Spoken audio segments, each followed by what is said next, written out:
ప్రజల పక్షాన పోరాడుతున్న నర్సాపూర్ ఎమ్మెల్యే సునీత లక్ష్మారెడ్డి అక్రమ అరెస్టును తీవ్రంగా ఖండించిన కేటీఆర్ ప్రజా పాలన అని ఉదరగొట్టి ఎమర్జెన్సీని తలపించే ఇలాంటి నిర్బంధ చర్యలను ప్రభుత్వం మానుకోవాలని హెచ్చరించారు. ప్రజల పక్షాన పోరాడుతున్న నర్సాపూర్ ఎమ్మెల్యే సునీత లక్ష్మారెడ్డిని పోలీసులు అక్రమంగా అరెస్టు చేయడాన్ని BRS party working president KTR తీవ్రంగా ఖండించారు.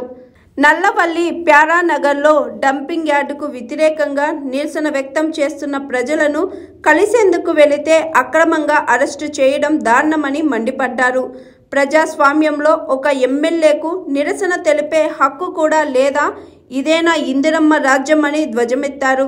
ఇప్పటికే డంపింగ్ యార్డ్ ఏర్పాటుకు వ్యతిరేకంగా ఆందోళన చేస్తున్న అనేక గ్రామాల ప్రజలను అక్రమంగా అరెస్టు చేస్తున్నారని ఆగ్రహం వ్యక్తం చేశారు కేటీఆర్.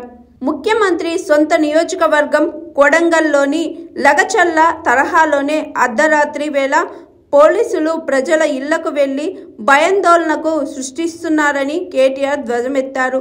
ప్రజా పాలన అని ఉదరగొట్టి ప్రజలను భయపెట్టే నిరంకుశ వైఖరిని వీడనాడకపోతే రాష్ట్ర ప్రభుత్వం మరో రగచల్ల తరహా ఉద్యమాన్ని చవి చూడాల్సి వస్తుందని కేటీఆర్ హెచ్చరించారు. అక్రమంగా అరెస్టు చేసిన బీఆర్ఎస్ ఎమ్మెల్యే సునీత లక్ష్మారెడ్డితో పాటు బీఆర్ఎస్ నేతలను అక్రమంగా నిర్బంధించిన అమాయకులైన ప్రజలను బేషరతుగా విడుదల చేయాలని కేటీఆర్ రాష్ట్ర ప్రభుత్వాన్ని డిమాండ్ చేశారు. Hi, this is Swathi.